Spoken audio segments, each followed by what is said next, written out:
Fantasy Life I, The Girl Who Steals Time is coming, but what are the two new lives? How is this game going to play? Is it going to retain the same exploration elements and discovery that made us fall in love with the first game in the series back on the Nintendo 3DS, the same game that a lot of us are still playing, including myself? Well, I took to my YouTube comments to see what you guys thought about how the new lives would play and get your perspective on some things, and this is what I came up with. In this special series, we're going to be talking about Fantasy Life Lives, the unreleased lives, the lives that haven't yet been revealed in Fantasy Life I, what we would like to see for lives, what these new lives might bring to the table, how they would be played, what would be the draw to playing them. So sit back, relax, and let's dive into what is sure to be a cozy experience for fans of the original Fantasy Life. But before we get into the content, I just wanted to say YouTube algorithm is punishing creators that have videos where the viewers just click off after the first few seconds of the first minute.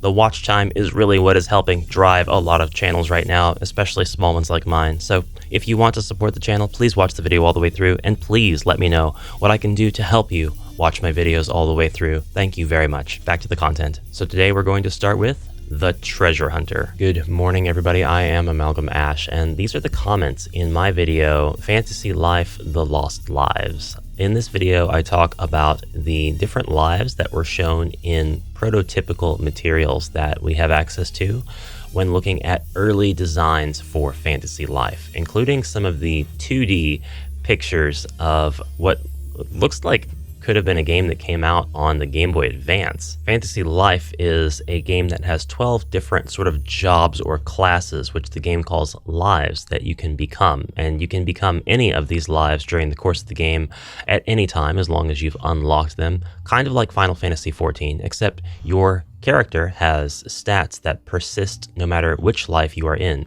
So you can kind of think of them as overlays of stats that apply to your character with their own strengths and abilities and some limitations, rather than a complete replacement of your character every time you switch classes, or lives in this case. When Fantasy Life Online came out for mobile, we kind of didn't see any divergence from these 12 lives, although we did see gameplay that included the ability to put together a town. And in the original Fantasy Life, you can, of course, decorate yourself a house if you acquire a house. You can actually acquire 6 houses, up to if you have the DLC, and decorate each and every one of them in different ways. In addition to this, one of those houses is in Castell, and you can actually have one of 4 different residence choices in Castell. So there are quite a few houses in Fantasy Life, but there's no life that is dedicated to being a house decorator. There's no interior designer life. And even though you were able to literally build the town in Fantasy Life Online, there was not a life associated with that. It was just something that you could do no matter which profession you actually went out to choose. So while I do think there could be a life associated with the town building aspect, I actually think that the life would be a lot more focused on the entire terraforming aspect that we have seen shown in the trailer for Fantasy Life I, The Girl Who Steals Time. Is it too early to call the game Fly? Just FLI? Just Fly? We were calling Fantasy Life Online Flow. Did anybody actually say flow? So in the comments to the Lost Lives video, I see a lot of suggestions as to how folks think these lives would play, and I think that this is key in understanding how the 2 additional lives that we know that we are getting in Fantasy Life I might play. That's all just speculation. Nothing is confirmed just yet. I hope that we do get confirmation on what the lives are very soon, because it's really, really exciting to think after all this time we're finally getting 2 brand new lives in Fantasy Life. Just like it's exciting to know that we're getting a Fantasy Life game in general. But we'll just start from the top. This is a channel said, I would love to see a return of the treasure hunter, possibly going out adventuring in search of relics to sell to collectors or something would have been so fun. Imagine the areas you could have explored and the story they could have told with the class. Now I replied saying the stories with these classes in particular did interest me. Fantasy Life has a very cute and charming way of telling the stories and making them all endearing, from the main story to even the smallest NPC requests. The people who did the dialogue, or the localization at the very least, of Fantasy Life for the 3DS did such an amazing job, and all of that was completely lost with Fantasy Life Online. I think completely different team members were handling that. I really hope to see a return of the people who worked on the dialogue and the localization for Fantasy Life in Fantasy Life I think that that is the charm that the game absolutely must have to make sure that it draws in all of the people and make them understand why Fantasy Life was such an awesome game, or at least part of why it was such an awesome game. I do agree with how the treasure hunter would be played. I think that there are a lot of different ways that you could do this, and I'm going to say that a lot, or echo it a lot in this video. There's a lot of different ways that you could do each of these classes and still make them make sense with Fantasy Life, let alone any other game. So for a treasure hunter class, that could be entirely exploration based and literally just getting into places where you would be searching for high value loot that you wouldn't be able to do anything with except maybe sell it or put it in your house as sort of a trophy / decoration. Now this seems like it could be a gathering class to me, so I think that the person who chooses to be a treasure hunter would use a shovel for their main tool or maybe other tools related to archaeology. But the gameplay might consist of running out throughout the land as one does, and maybe coming across treasure hunter nodes, which would be represented by, I don't know, dirt piles or maybe just little sparkles in the ground.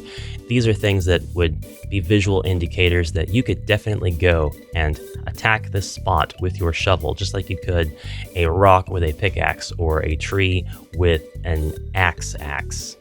And the kinds of treasures that you would get from these nodes could be very vague. They could be like ancient monster bones or ancient civilization relics, something like that, old coins, things like that, because I think that it would be really cool to have NPCs ask you about things like this to go out in the wild and search for them. I don't really know how you would make it charming. You'd have an old man in Castell saying something like, "I really need to get my hands on some of those old coins." Oh, that would be perfect, actually. Something that reminds him of his youth, or perhaps he's even got a toy that he had, a favorite pastime treasure that he always played with, and he lost it out when he visited Al-Majik in the south, and maybe there's a specific gathering node out there that you could go visit to get that specific item.